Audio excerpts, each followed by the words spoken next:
ছাত্র জনতার বিপ্লবের মধ্য দিয়ে ক্ষমতা ছেড়ে শেখ হাসিনার ভারতে পলায়নের পর তার দলের সাবেক মন্ত্রী এমপি সহ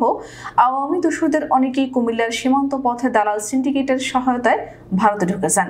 এখনো কুমিল্লার অনেক নেতা যারা জুলাই আগস্ট আন্দোলনে ছাত্র জনতা হত্যায় প্রত্যক্ষ ও পরোক্ষভাবে জড়িত থাকার অভিযোগে মামলার আসামি হয়ে আত্মগোপনে থেকে ভারতে পলায়নের চেষ্টা করছেন।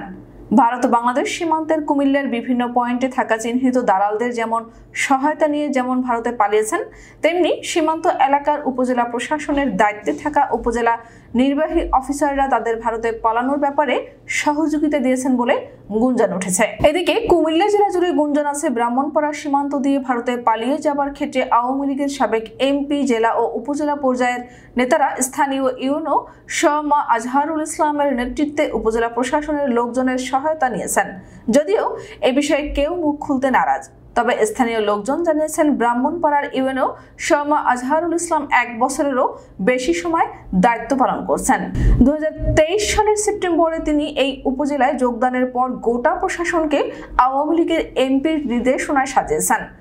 আওয়ামী দোসরদের সাজানো উপজেলা প্রশাসন হওয়ায় সহানুভূতি প্রকাশ করতেই ইউনো সহ উপজেলা প্রশাসনের অনেকেই নির্বিঘ্নে দেশ ছেড়ে ভারতে যাওয়ার সব সহায়তা দিয়েছেন এবং এখনো দেওয়ার জন্য প্রস্তুত থাকেন। জানা গেছে গত 5 আগস্টের পর কুমিল্লা সীমান্ত দিয়ে সাবেক এমপি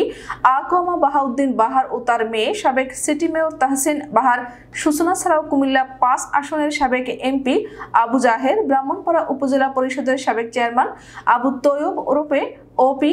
আদর্শ সদর উপজেলার সাবেক chairman Aminul Islam Tutul, vice chairman Niaz Ahmed Pavel, মহানগর যুবলীগের আহ্বায়ক আব্দুল্লাহ আল মামুন শহীদ, মহানগর স্বেচ্ছাসেবক লীগের সভাপতি জহিরুল ইসলাম রিন্টু, সাধারণ সম্পাদক সাদেকুর রহমান পিয়াস, কুমিল্লা সিটি কর্পোরেশনের প্যানেল মেয়র হাবিবুর আল আমিন সাদি, সাবেক স্থানীয় সরকার মন্ত্রী তাজুল ইসলামের ব্যক্তিগত সহকারী কামাল হোসেন সহ আওয়ামী লীগের বেশ অন্তত 3 ডজন নেতা। তাদের সবার বিরুদ্ধে বৈষম্য বিরোধী ছাত্র আন্দোলনে অংশ নেওয়া ছাত্র জনতার উপর হামলা ও হত্যার অভিযোগে থানায় মামলা রয়েছে।